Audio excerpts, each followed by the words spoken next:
Jai Gurudev, Jai Masters. There are reasons that people can't stay happy and cheerful all the time. And those reasons are very, very important. They are the crux of your spiritual growth. They are what stands between you and God. To ignore those reasons is to miss the entire purpose of things. To not like those reasons, to suppress them, to try to escape them, to try to compensate for them, try to make them feel better, is to completely miss the purpose of your life. Your natural state, everybody's natural state, is one of complete joy, unconditional. It's just a constant rush of energy going up. You don't do anything. Just like you don't have to do anything to breathe.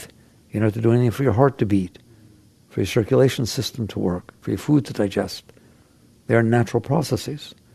Likewise, the Shakti flow, the spirit flow, the Chi flow, going up, constantly flowing up, is your natural state. If you achieve that state, and you attain that state, and you return to that state, you will never have another problem for the rest of your life. Why? Because the only thing you're trying to achieve is well-being. If you already have it, there's no issues. Then the rest is just play. The rest is just, what do you want to do with your well-being? I think I'll play today. I'll play business, play mother, play father. It doesn't matter. It's just play, because you've already gotten everything you want. Everybody takes things seriously because they want something, or they're afraid of something. If you neither want anything nor are afraid of anything, because you have everything, not because you renounced it, or suppressed it, or denied it, but because you have everything. When you have everything, you don't need anything. Then you're not afraid of losing anything. You're not afraid of things going wrong, because you are already in a state of total well-being. That is your natural state. That is everybody's natural state. And there's absolutely nothing that you will ever do or have ever done that will ever take that away from you. There's no punishments, there's no karma, not at that level. At the level I'm talking about, it's all just ecstasy. It's all just bliss. It's all just tremendous Shakti flow coming up and feeding you all the time. Okay, why don't I feel that? That is the spiritual question. Not how do I meditate, not what guru do I have to go find, not any of these things. It is, why do I not feel that? That's the core of your spirituality. Why am I not experiencing my spirituality? Why am I not experiencing the natural state of my being? Fortunately, there are reasons, and they're very good reasons, and they're very easy reasons to understand. You have blocked your energy flow. You, nobody else. You're the only one in there. Only you can do it. You have blocked your energy flow. Just like a river can be blocked, a stream can be blocked. If you dam it up, it doesn't flow properly. It can't flow downstream. Downstream becomes a drought. If you dam up your energy flow, it cannot come up and feed you. It gets suppressed. It gets pushed down and causes trouble down there. Just like if you dam up a river, downstream becomes dry, upstream is in big trouble. It floods. It's got all kinds of trouble. If you leave the river alone in its natural state, it will find its Tao, its balance, and it will relatively behave. If you dam it up, you have to do three things. One, you have to maintain the dam, because it's not natural. A lot of people work every day to keep the Hoover Dam stopping the Colorado River from going where it used to go. And they will always do it forever. There will never be a time there doesn't have to be all those people and all that money spent to keep that dam. Upstream on the dam, it floods.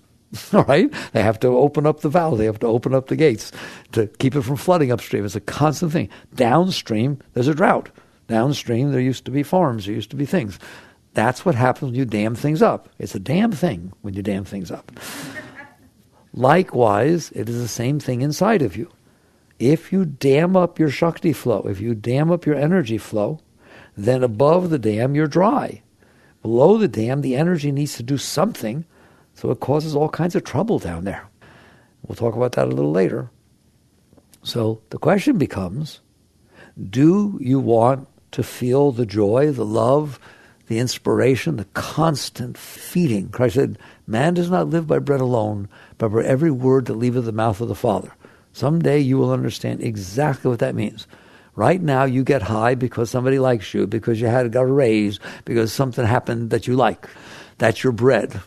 That's the bread that's feeding you. What does it mean to not live by bread alone, but by every word that leaves the mouth of the Father?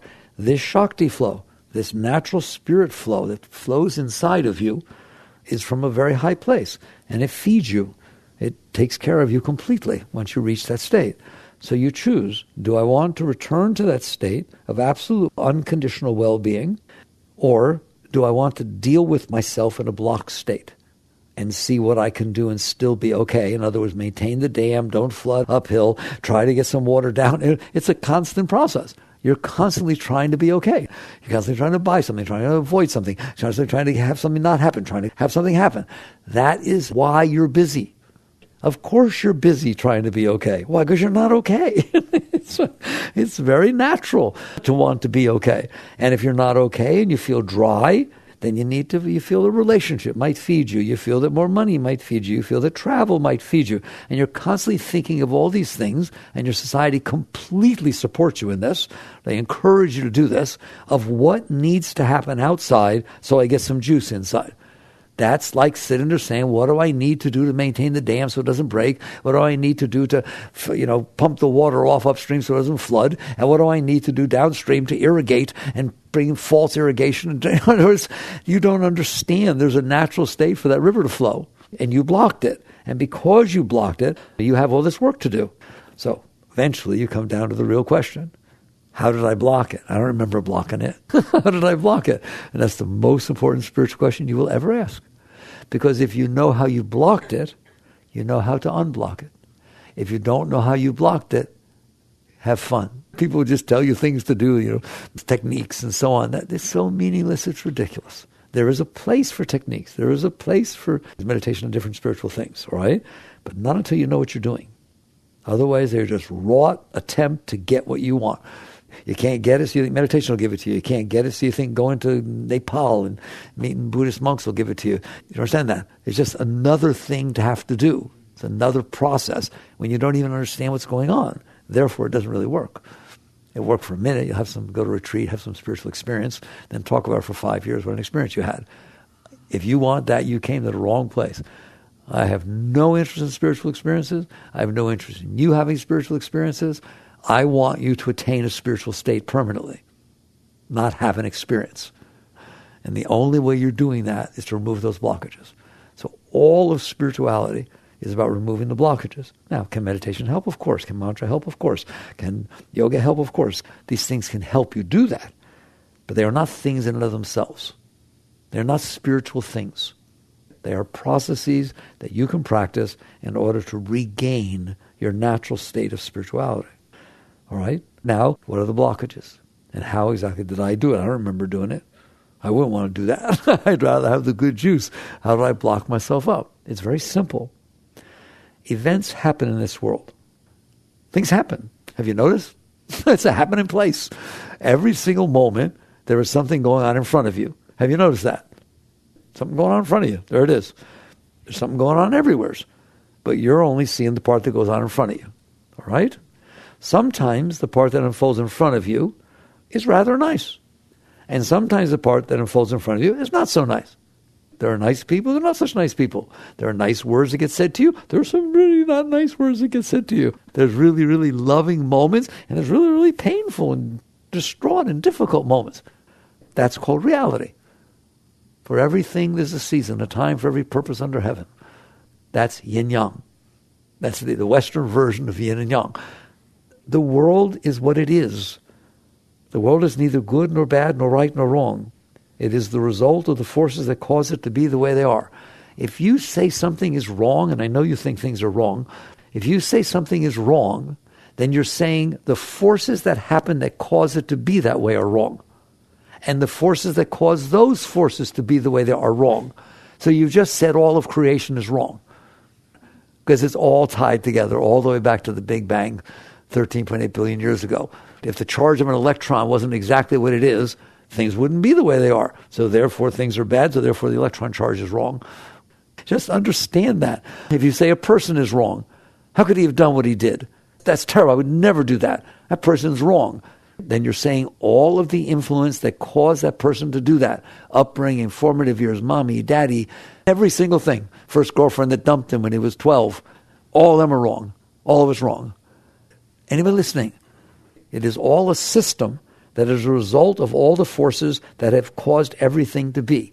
So I'm not saying they're morally right. I'm not saying they're the way I prefer them to be. I am saying, and I say this more and more to you, I take my life in my hands, that every single thing in creation is perfect. Every single thing in creation is perfect. It is the perfect result of the forces that cause it to be the way it is. It's the perfect result. There are reasons for things, and it is the perfect result of the reasons that made it be that way. That doesn't mean it's morally right. That doesn't mean it's optimal or anything like that. It just means, given the forces that cause it to be, it is perfect. It did it perfectly. Doesn't mean we have to leave it that way. Doesn't mean there's nothing we can do about it. But you start by understanding the world is creating itself. It unfolds in front of you, and you experience it. That's called reality, because you have senses, so you experience the part that's in front of you. Sometimes it's very pleasant. Sometimes it's not. Okay, that's the way it is. Guess what? You're not going to do anything about that. The world's a big place. It rains when it's supposed to rain, not when you want it to. And sometimes people are in a bad mood when they come visit you. You happen to be the person in front of them when they're in a bad mood. All right? I always tell you, if somebody is standing face to face with you, 3 inches away yelling at you, they are not yelling at you. You just happen to be standing in a place in the universe where somebody's yelling. Probability is that given the forces that are making that person yell, if you weren't there, he'd be yelling at the birds or the roaches or some other person. If that person didn't feel like yelling, they wouldn't be yelling at you. Oh, but I stepped on his toe, or I kicked his book. Okay, if he just fell in love, he'd say, oh, you want it? Take the book. You understand that? If that person was in a good mood, they wouldn't be yelling at you. You didn't make their mood. It's not personal. The universe is unfolding. It is the perfect result of the forces that have caused it to be that way. You are standing in one tiny spot in the universe, experiencing what's unfolding. How many other spots are there where you're not standing? 700 billion zillion. And there's stuff going on there too. You just don't happen to be there. That is your starting place of spirituality. And ye shall know the truth, and the truth shall set you free. Because nobody can deny that what I just told you is the truth, can they? That is the truth. Well, is it the Christian truth? Yep. Is it the Jewish truth? Yep. Is it the Islam truth? Yep. All right? It has nothing to do with anything, does it? It's just the truth. It's what we call the absolute truth. Okay. So now what happens is it unfolds in front of you. I'm going to do this very quickly because I've done it so many times before. And it comes in and it doesn't feel good. Smells don't smell good. Something touches you doesn't feel good. Rain doesn't feel good. Sound doesn't feel good, or does, whatever it is. Every one of your senses can either feel good or not feel good, right or wrong. Comes in, depending on the vibration of what's going on out there. When it comes in, it carries that vibration and therefore makes an impression inside of you. If you can handle that, and I'm going to define what it means to handle it. You ready? You don't have to do anything about it. That's what it means. I can handle that. Can you handle if I took your car? Can you handle if I took your car? And you sit there and say, for how long? Well, hour or two. I'll borrow it, an hour or two. I can handle that. What does that mean? I don't need to call the police. I don't need to run after you. I don't need to do something about it because I could handle it. That's the definition that you can handle it. Can you handle your boyfriend dancing close with some other girl? Can you handle these events that are coming in through your senses? If you can't handle them, you will do something about them. Why? In order to stop them, because I can't handle them. If I can't handle it, I got to do something about it. That's the definition of can't handle. I need to do something about it. If I can handle it, I don't have to do anything about it. All right, so these events come in from outside, and some of them are not comfortable. And my question to you is, can you handle that? Because there are going to be events that unfold in front of you that are not comfortable. Have you noticed? And by the way, it's not just can you handle the events that come in that are not comfortable. I want to know if you can handle the events that come in that are comfortable.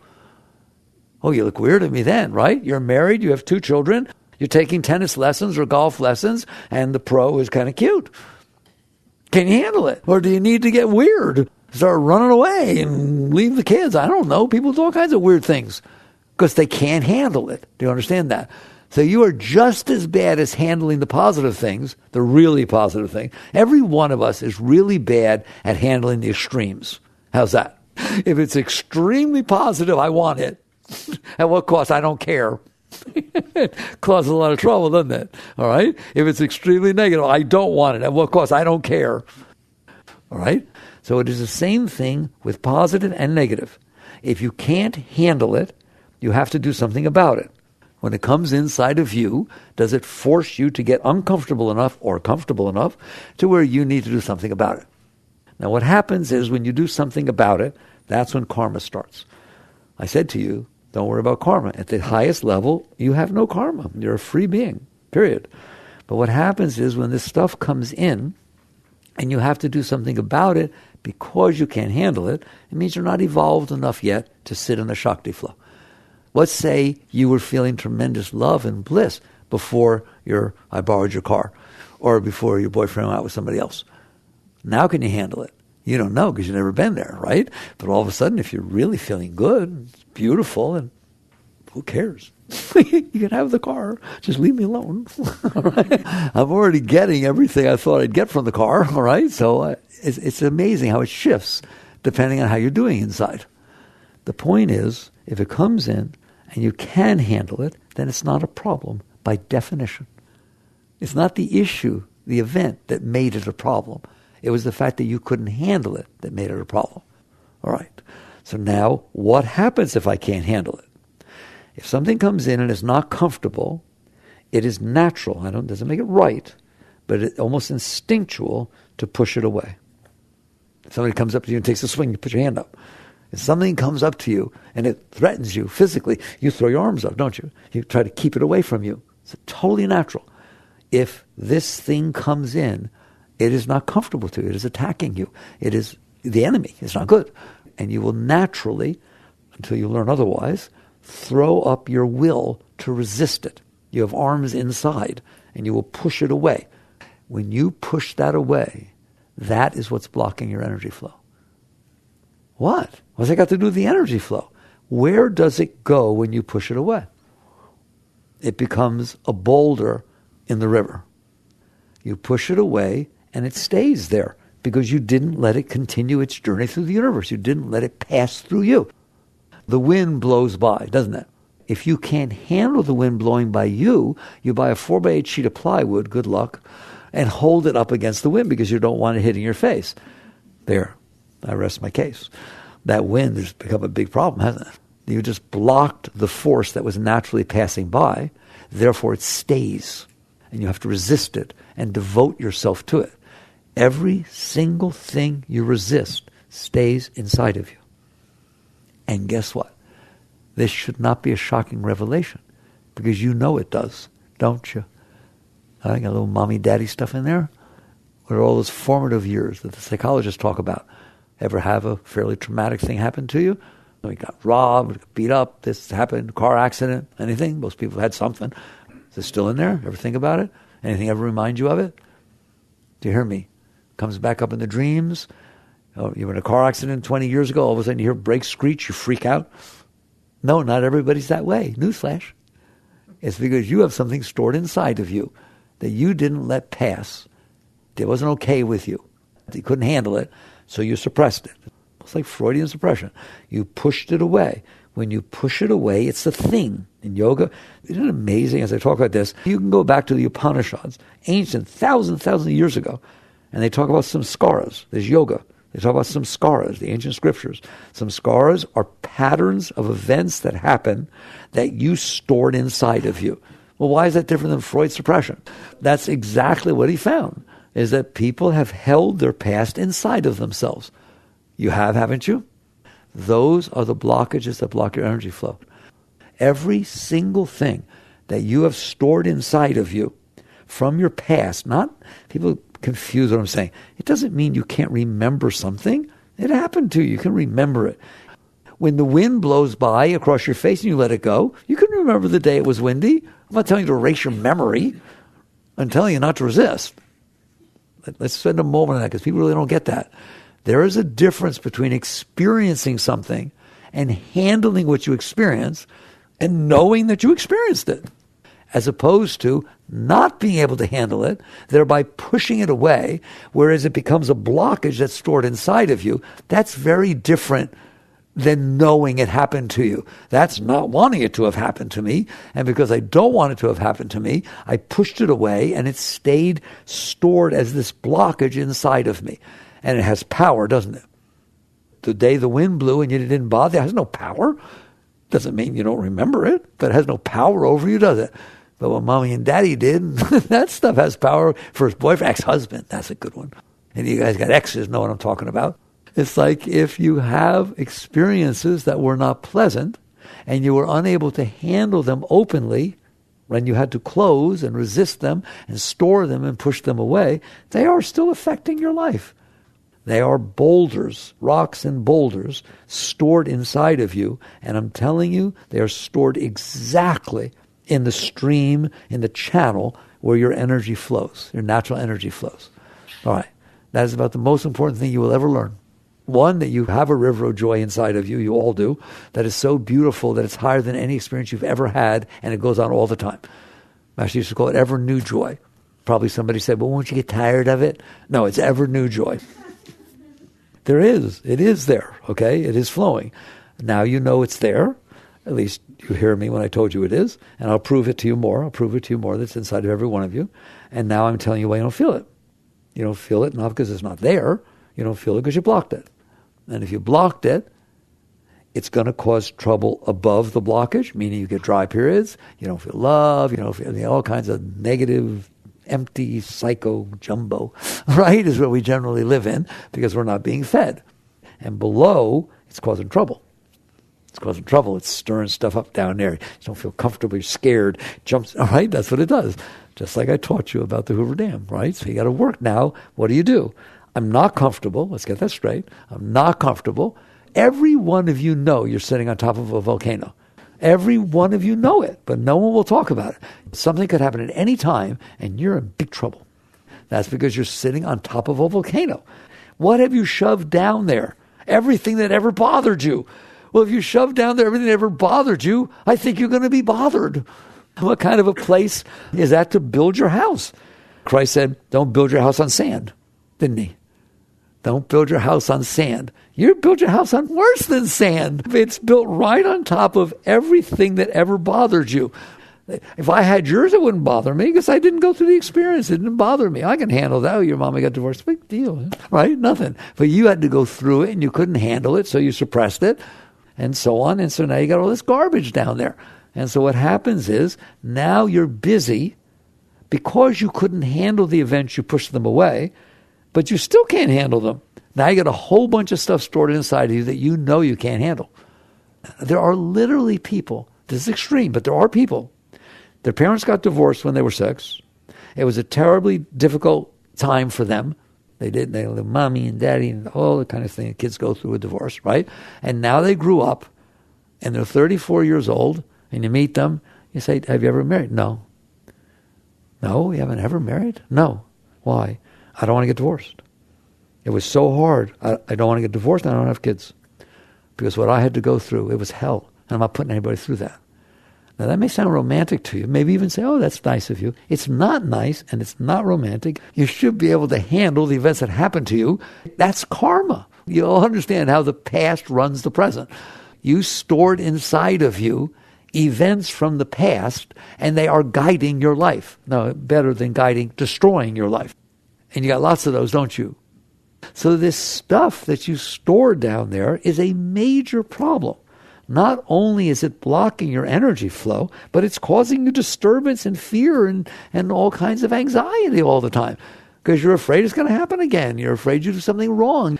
People are afraid to go up and talk in class or give a public speech. I've known little kids that I can't believe that they're so open. They're just 6 years old. They just talk to everybody.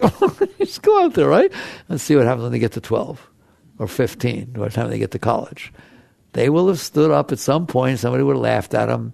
They would have said something wrong, and they will have this scar inside of themselves. That's what some scar is. They couldn't handle it, So they shoved it down. Now every time they're called upon, you know about it, to get up and talk publicly or say something, they get nervous. They feel anxiety because they're afraid of going through that experience again.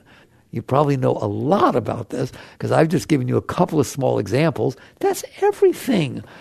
Grandma, she had grandkids, but she watched on TV about a plane crash. No, I can't fly in a plane. Like the car accidents killed 100 times, 1,000 times more people than planes, and she drives in cars all the time. But because she had that one impression, you know anybody like that? It runs your life. So that is what's blocking your energy. That's one thing it does. And the other thing it does is run your life. So that now in order to be comfortable, you need to go out there and try to create situations that match your blockages. As I keep saying, it's the deepest thing I ever teach you. That one is very deep. Pay attention. You're out there trying to have people, places, things, weather be the way you need it to be so you can be okay. You decide to go camping. Why? Because this guy you were looking at likes camping, all right? And so now we're going to go out there, and it's a special date, and you're feeling excited about it. Why are you excited about it? Because I'm lonely, and I think that this might solve my loneliness. But we're set up to go camping, and there's a cloud out, and it looks like it might rain tomorrow, and so now I'm freaking out. Why are you freaking out? I'm freaking out because it might rain. Anybody see how neurotic we've gotten? And it's all because you're not okay because of these blockages, and now you're trying to be okay by compensating for the blockages. That's all. That's all it is. The whole outside, the whole money thing, the relationship thing, the proving yourself thing, the career, every single thing is I'm not okay, and if this happens, I'll be okay. I'll be better. If that doesn't happen, I'll be okay. So you've now developed a mindset that's based upon your garbage. That's how you developed what you like and what you don't like and what you want and what you don't want. Everybody's so busy trying to get what they want and avoid what they don't want that they're not even questioning, where did I get this idea, what I want and what I don't want? And I'm telling you where you got it from. It is the opposite of your blockage. What you don't want matches your blockage, and what you want is the compensation for your blockage. I feel lonely. I don't feel anybody could love me. I get dumped so many times and so on. What do you want? I want someone to dote all over me. I want someone who's really popular, that everybody else wants them to be attracted to them, to be attracted to me. And I want it very public. You blushed when I talked about it. You're compensating for the problem you have inside of you. What's wrong with that? Absolutely nothing, except it doesn't work. It's not going to get rid of the samsara. It's not going to get rid of what you stored down there. If you get married and part of your marriage vows are we will never get divorced because your parents got divorced, and we'll wait 6 years before we have children to make sure that our marriage is stable enough because I don't want them to go through what I went through. Is that solving anything, or is that reinforcing your neurosis? If a kid's throwing a tantrum in a department store and you get him what he's crying for, is that a good thing or a bad thing? Oh, I see. But that's what you do to yourself all the time. If she throws a tantrum in there, what do? You do everything you can to get what she's asking for. There is a reason the kid is throwing a tantrum, and there is a reason that you think you need this and don't want that and so on. And now what you're doing is buying into these samskaras, these patterns that you stored inside, running your life. So now we're back to, there's two things that happen with those blockages. One, they block your Shakti flow. So you can't feel spirit, you can't feel great joy all the time and love and unconditional well-being, which is what I want for you. And second, they make your life a complete mess. Bad enough you don't get the good stuff. They make you a neurotic mess about having to fight with every moment in front of you to try to make it be the way you need it to be so you're okay. You're trying to make people be what you want. No, I like a little space when you come home. Just notice that I need a little space. Not that much space. Just, no.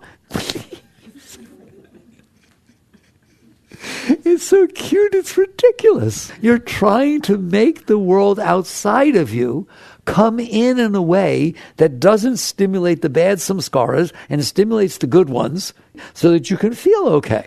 They're running your life and everybody else's life around you too. All right?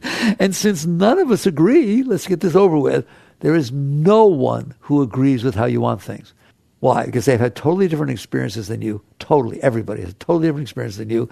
And they've stored different things inside because they could handle things you couldn't, et cetera, et cetera. There's all the pattern, how they happened, in what order. And so basically everybody's completely different inside. You're completely different than every single person that walks and ever walked this earth. Why? Because you've had totally different experiences. Totally different. Every single thing that comes in, you are processing it different. So amazing. I hope you see it. What happened to you 2 minutes ago determines how you're hearing what I said. If you have people come to me and say, oh, I had a conversation about just that when we were driving over here. You're really interested in what I said. If somebody said this similar type stuff, you had gotten into spirituality a few years ago with a guy you were dating and he dumped you, you're going to get up and walk out when I start talking like the stuff you heard before. So it's not even what you're experiencing. It's the complexity of what you're experiencing on top of what you've already experienced and in what order. Therefore, nobody is even close to what you are. So you wake up and realize what a mess this stuff makes. And now you come back to where I started the conversation. Spirituality, under all circumstances, is about getting rid of the blockages that are blocking the flow of the chi, of the Shakti, of your energy flow. Period. That's what it's about. You're not going to compensate for them. They stay in there. And then you got to own and possess and manipulate, and you'll be busy for the rest of your life. You have to get rid of them. So now that we understand what they are, can you get rid of them? Yes. You can get rid of them. Well, what about the ones that have been there for 50 years? It doesn't matter. It doesn't make any difference. Let me tell you now about the ones that have been there for 50 years. Do they ever show back up? When you visit your parents, or hear somebody talk, sounds like your mother, or have a situation unfold that reminds you of that, comes back up, doesn't it? What do you do when it comes back up? Oh, what do I do? Push it back down. Down there where you belong. I didn't like you when you happened, and I don't like you now. Just get down there, right? And that's how you deal with your stuff. You keep it blocked inside of you. I'm going to make a statement to you. There's only one reason that stuff's still in there, because you're keeping it in there. Not only did you push it away to start with, it is not natural that it stay down there. It will always try to come back up. Sometimes you have nightmares in your dreams. You remember things that were really tumultuous, don't you? You wake up sweating, crying, or scared, or whatever the heck it is. Yes or no? Did you ask for that? Did you, before you went to sleep? Oh, let's get neurotic while I'm sleeping. I would like my first husband to reappear in my life and have arguments again. This is going to be fun. No, you don't do that. Well, then why does it happen? Why does it happen? It was not a willful act. Why does that come back up? Because it is not natural that it be stored in there. It is energy that needs to be released. Therefore, when you're not around to push it back down, it sneaks up on you. All right? It sneaks up. And I always like to finish the story because you should know this much psychology. That's what Freud taught, and he was right. And like I said, yoga taught it thousands of years ago, right? It's going to come back up. What if when it comes back up, you wake up and freak out? Oh my God, it was terrible, right? Well, then it didn't get to come back up. Didn't get to release, did it? Because you woke up and stopped it. Do everything you can to push it back. I got to calm down. I got to get something to eat. I need to talk to somebody. In other words, I don't want this stuff going on inside of me. It's bothering me. It's disturbing me. And then you get back and say, okay, now I'm okay. No, you're not. Who's willing to be honest? No, you're not okay. You're just as not okay as you were before this made you realize how not okay you are. You just push it back down until it gets quiet, don't you? Well, anybody have sensitive subjects? I remember I grew up in my family, but there was a sensitive subject in the family. And literally, you didn't talk about it. You weren't supposed to talk about it. We have dealt with that. We're finished with it. It was a bad experience that we all went through, and it's over. Don't talk about it. If it's over, how come you can't talk about it? It can't very well be over. It's different than everything else. It's just amazing. And we tolerate that. Maybe you know something about that with yourself or anybody else. That you know you don't talk about their ex or this or that or who died or something like that. All right? So it's interesting. So what we do, I'm proving to you that it comes back up. I was going to finish off by telling you that when Carl Jung showed up after Freud, post-Freudian, he showed that if it is traumatic enough and difficult enough to where you would wake up and resist it even in your sleep, it turns itself into symbols. That's all of Jungian psychology.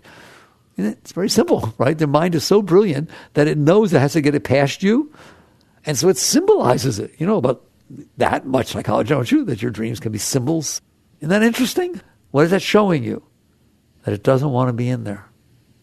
Why did it go to so much trouble without any effort of your own, in fact, in spite of you, to try to release some of that energy? Because it is not natural that it be stored in there. It wants to continue its journey to free itself, to be able to pass through like it was supposed to start with. Yes, events happen. Yes, they do. And some of them are pleasant and some of them aren't. Remember I said that to you. Have you noticed?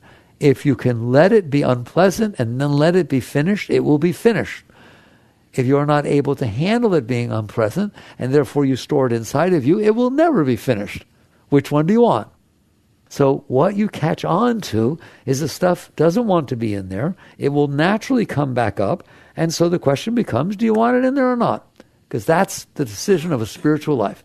A person that does not want a spiritual life, that wants a worldly life, sits there and says, get that stuff out of my face. I don't ever want to see it again, and just push it back down. And I'm going to create a world in front of me that doesn't hit it, so I don't have to deal with it. I'm going to go on vacations and do things and distract myself from myself, constantly be busy out there and new relationships and all kinds of stuff that keep me busy outside so I don't have to deal with what's going on inside.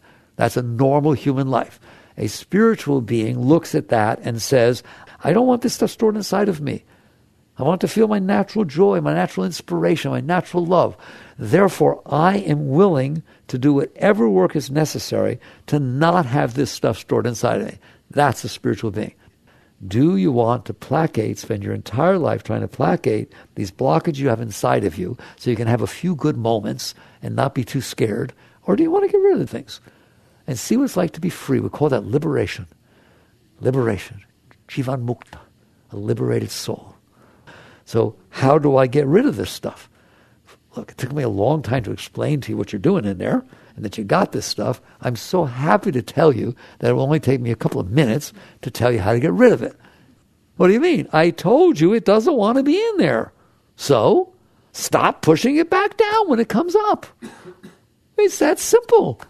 Here, you're going out with somebody, it looks like it's going to rain, it starts coming up, you get nervous, I never get a chance, it always screws me up, the universe doesn't like me. Do you want to be like that? Do you really believe that?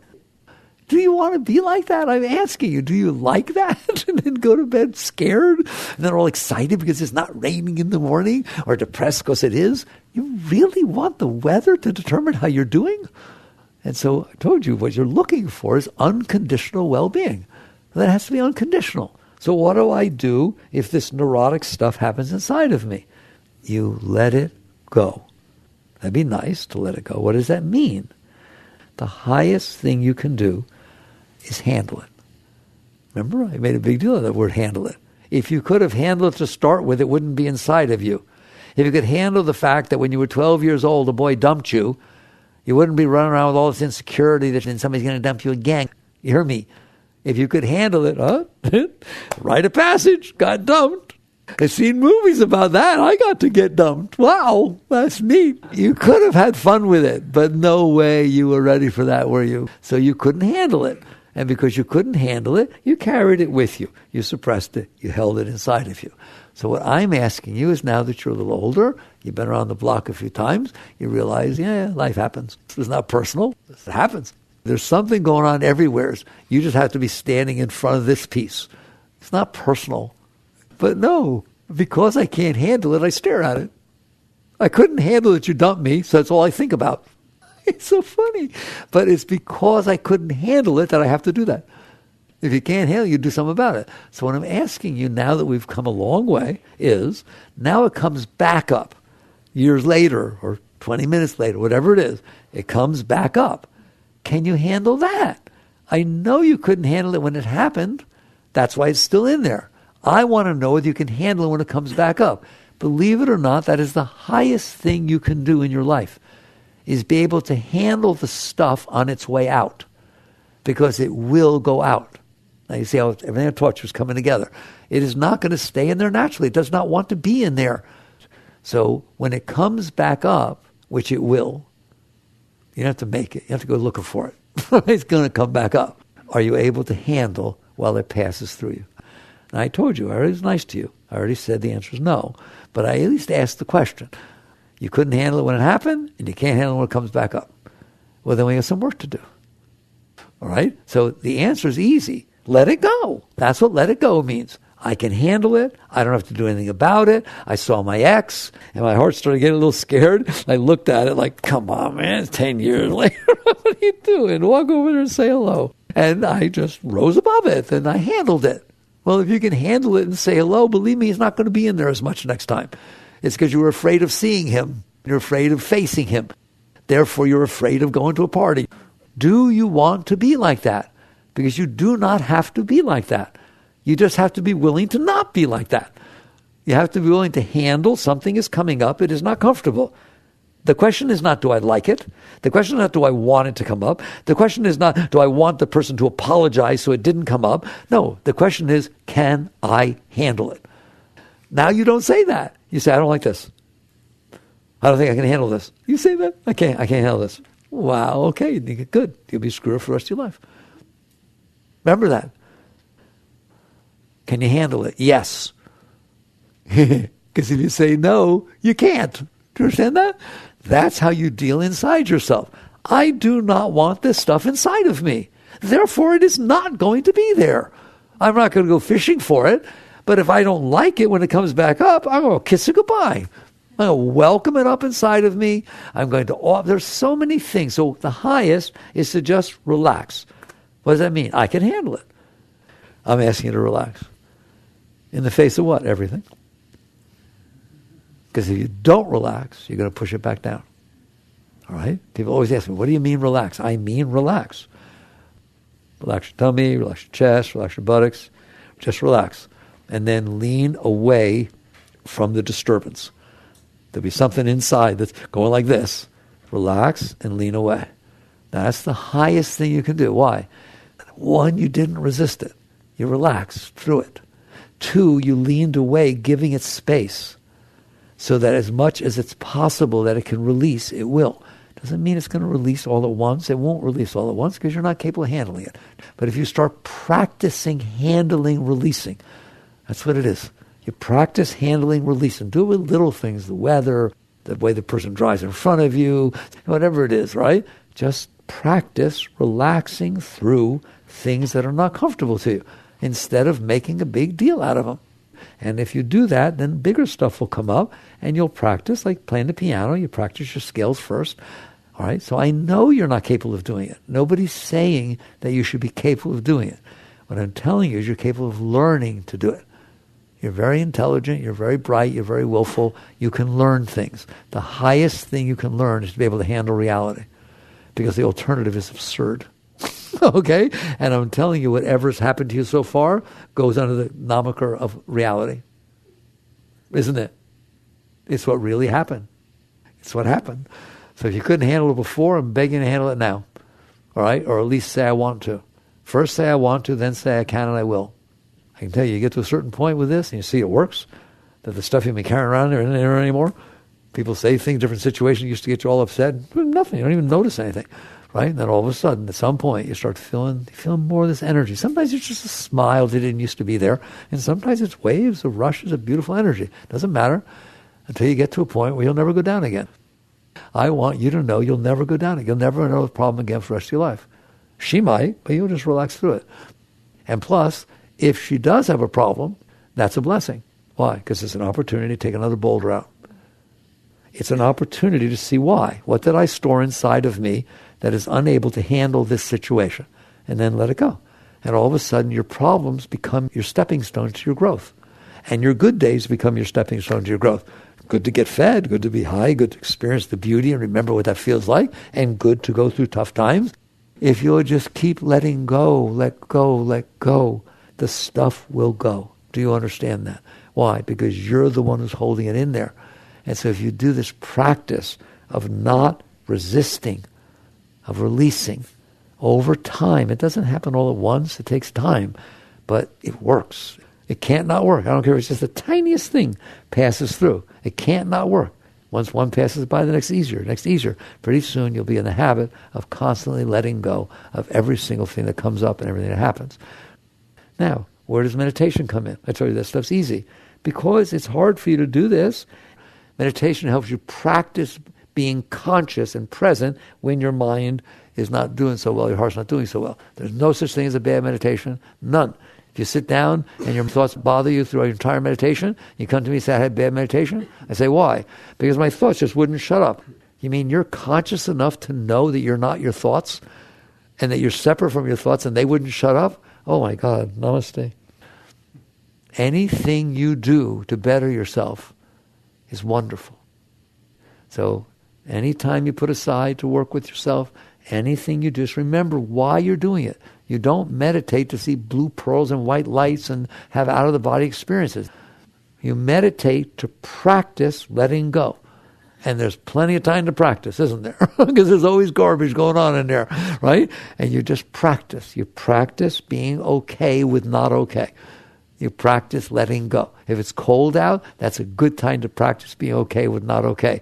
Because I don't care what you do. If you have to walk from point A to point B in the cold, you're going from point A to point B. The only question is, what are you doing inside? Might as well use it to go to God.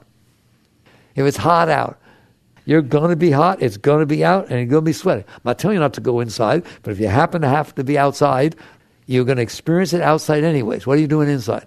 Complaining?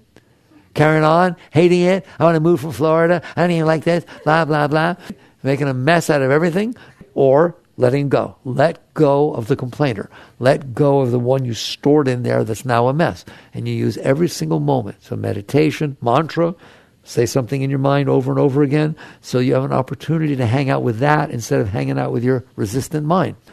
All the techniques have meaning. They're all fine. Don't come to me and say, if I do this meditation technique, is that good? If I do this mantra, is that good? If I do new age therapy things and massage and so on, is it good? If I do this form of hot yoga or this or that, it's all fine. If you're doing things in order to stay present and let go of where you used to hang out, you're doing wonderful. Just do it, right? It's Nike. Just do it, right? But remember what it's about. It is about releasing these blockages. And when you release the blockages, you will become higher. How can you not? It's like, if I throw off the anchor, will I sail better? Yeah, you really will. And you just more and more use life to get rid of your stuff instead of using life to compensate for your stuff. You lose both ways. Life is not going to compensate for your stuff, only for a minute. Then it disappoints you. You know that you've been on the block. Plus, you'll keep your stuff. I'm telling you, next time you're out there trying to compensate for your stuff, remember the kid who's throwing the tantrum in the store and the parents rushing all over the place to try and get him what he wants. Because that's what you're doing. You're going to be so embarrassed if you remember that and you watch yourself do it every second. Run around like a chicken with your head cut off, trying to get what will make you feel better. Why don't you get rid of what's making you feel bad? It's a whole other way of looking at it. So that is spiritual growth. That is what it means to grow spiritually. Now you understand why you don't feel the Shakti flow.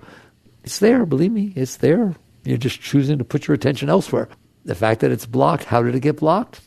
I did it, I blocked it. You're the only one in there, no one else could block it. My husband did it. No, he didn't. If you had let go of what he did, he still wouldn't be in there. You're the only one in there. That's your house. That's your kingdom.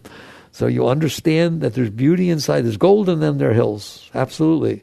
But you've blocked it. What blocked it is you resisting the events that happened to you that you didn't like, clinging to the ones you did, and filling yourself with all this garbage about the past. So what do? Let it go. How? I told you how. And all the techniques you use will help you do that. But most important, remember, I'm letting this stuff go.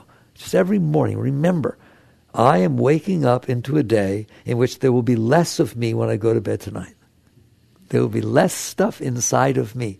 I guarantee you there will be less stuff inside of me when I put my head down at night, because I am going to use this entire day to let go of every single bit that comes up. And I ain't taking any more on, I tell you that.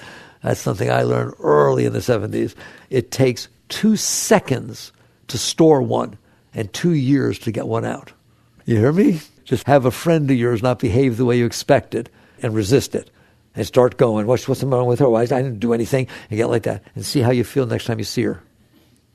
See if you feel real open, or if you get scared again and all kinds of stuff goes, see? You're making a mess. Okay? All right. I hope you understand these things. Thank you for listening. Jagradev.